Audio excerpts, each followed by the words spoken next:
ያፌት ግን ምን አስቦ ነው ጽን እንዳትነካ ብሎ ያንን ልጅ ሊያስፈራረው የቻለበት ምክንያት ምን አስቦ ነው? ማለት ጽንም ያፈቅራል ማለት ነው ያፌት። እንዲሁም ደግሞ ኤፍራታን በዛ ላይ ደግሞ ለሰርጉ ዕለት እንደምታውቁት ሰርጉ ያው እንደዚህ እንደተደገሰ እንደዚህ ሰው ሲያይ እኔ በጣም እፈራለሁ ያለበት ምክንያት ምን መሰላችሁ? ያኔ ብዙ ስህተቶችን ስለሚሰራ እነሱ ሰው ስላልሆነ ለዛ ነው እኮ የሚፈራው፣ ሌላ አይመስለኝም። ውድ የተከበራችሁ ተከታታዮች እንዴት ናችሁ? ደህና ናችሁ? ያለሁት እግዚአብሔር ይመስገን በጣም ደህና ነኝ።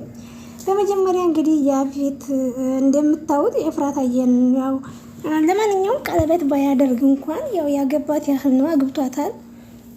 ቤሎ አልብሶ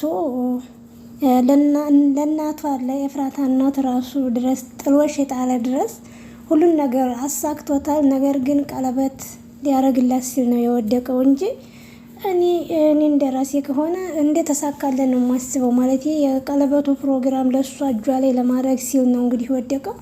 እንግዲህ ያንን ሁላ ህዝብ ሰብስቦ ደስታውን ሁሉም እየገለጹለት እያሉ እንግዲህ እንደዛ ሆነው እንግዲህ የቀለበት ፕሮግራሙ እንግዲህ ያንን መጠጥ ጠጥቶ የሆነ እንግዲህ እንትን ነገር እንደዛ ወደቀ።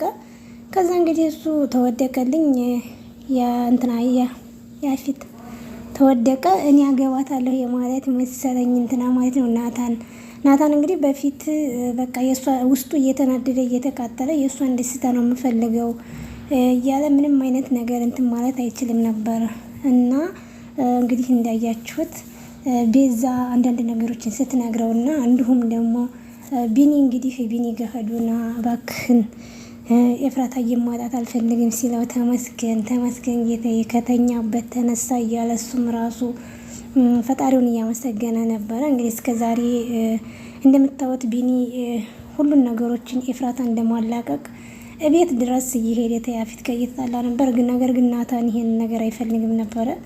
ከእንደገና እንግዲህ ያው በስተመጨረሻ ነው ይሄንን ያደረገው። ስለዚህ እንግዲህ ለማንኛውም ያኔ ኤፍራታዬ ግዴታዋን ተወጣለች ብዬ አስባለሁ። ማለት እንግዲህ አንዴ ቢነቃም የሰርጉ ዕለት እንደዛ ሆኖ ነቃ ብንልም ቢነቃም ዞሮ ምን ይላታል ብዬ አስባለሁ። ከእንደገና ያው አገባሻለሁ እንደሚላት እርግጠኛ ነኝ። መቼም አይፈታም እንግዲህ እና ለማንኛውም የትላንትናው ድራማ በጣም አሪፍ ነበረ፣ ደስ የሚል ህዝቡን ሁላ ያስደሰተ የትላንትና ድራማ ነበር። ነገር ግን ዛሬ ለቀውልን በጣም አሪፍ ነበረ እና እንግዲህ እስኪ ከተኛበት ይነሳል። ኤፍራታዬስ ምን ይሰማታል? ናታንስ ምንድነው ቀለበት ኪሱ ይዟል ናታን። ያንን ቀለበት ሲያደርግላታል ያደርግላትም ያንንም የምናየው ይሆናል። እንግዲህ 72ን ሁላችሁም አይታችኋል። 73ን እንጠብቃለን።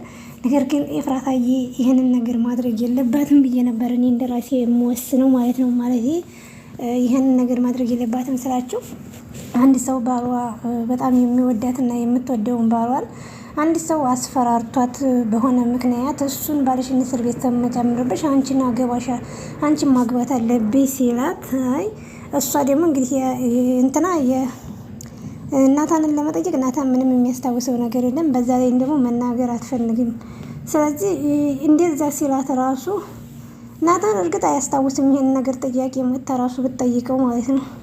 ነገር ግን ኤፍራታዬ ያው ድራማ ስለሆነ እንጂ እኔ ያደረከውን አድርግ እንጂ አሳልፍ ስጠው እንጂ ጥፋት ካለበት ብላ ቆማ መከራከርና ነገሮችን ማጣራት ነበረባት እንጂ የምትወደውን ባሏን ወይም የምታፈቅረውን ፍቅረኛዋን ትታ እስር ቤት እንዳይገባብኝ ብላ ማግባት የለባትም ብዬ ነው እኔ እንደራሴ የማስበው ማለት ነው። ምንም ቢሆን ባሌን እንከባከባለሁ እንጂ እስር ቤት ደግሞ ቢገባ መቼም ቢሆን መቼ ይወጣል። ዋናው ነገር ለሰው ጤና ነው። የሞተ ብቻ ነው እንጂ የማይመጣው እስር ቤት የገባም ሆነ ምንም ሆነ ሁሉም ሰው ይወጣል ዞሮ ማለት ነው። ስለዚህ ዝጋ እኔ ኤፍራታዬን አልደገፍኳትም እውነት ለሱ ያው እኔ የራሴን ነው እንግዲህ የራሴን አስተያየት ነው ይሄን የተናገርኩ ማለት ነው። ስለዚህ ለማንኛውም እንግዲህ እንጠብቃለን።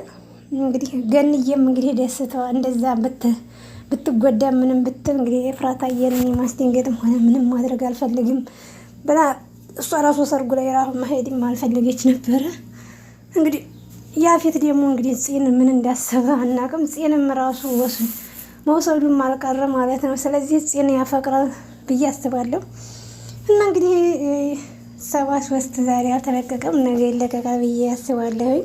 እና ውድ የተከበራችሁ ቻናል የተከታታዮች እንግዲህ ሁላችሁም ተጎን ሆናችሁ ለምታበረታቱኝ ከልብ አመሰግናለሁ። እንዲሁም ሰብስክራይብ ለምታደርጉኝ በጣም ነው የማመሰግነው፣ በጣም ነው የምወዳችሁ። እግዚአብሔር አምላክ ሀገራችንን ሰላም፣ ፍቅር፣ አንድነትን ያንጣልን፣ መተሳሰብን ያንጣልን።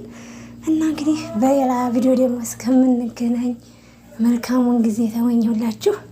እና እንግዲህ 73ን ነገ እንጠብቃለን ብዬ አስባለሁ። ዛሬ ታለቀቁ ወይ በ3 ቀናቸው ወይ በ4 ቀናቸው ነው የሚለቁት ነገር ያህል እንደዚህ ቶሎ ቶሎ አይለቁም። ለምን እንደሆነ ግን አይገባኝም።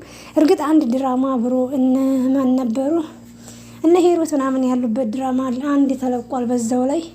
ነገር ግን እኔ ያላየሁትም እንጃ ለምን እንደሆነ እኔ ያልከፈኩትም ማለት ነው። እና ያንን መከታተል ትችላላችሁ እናንተ የፈለጋችሁ ማለት ነው።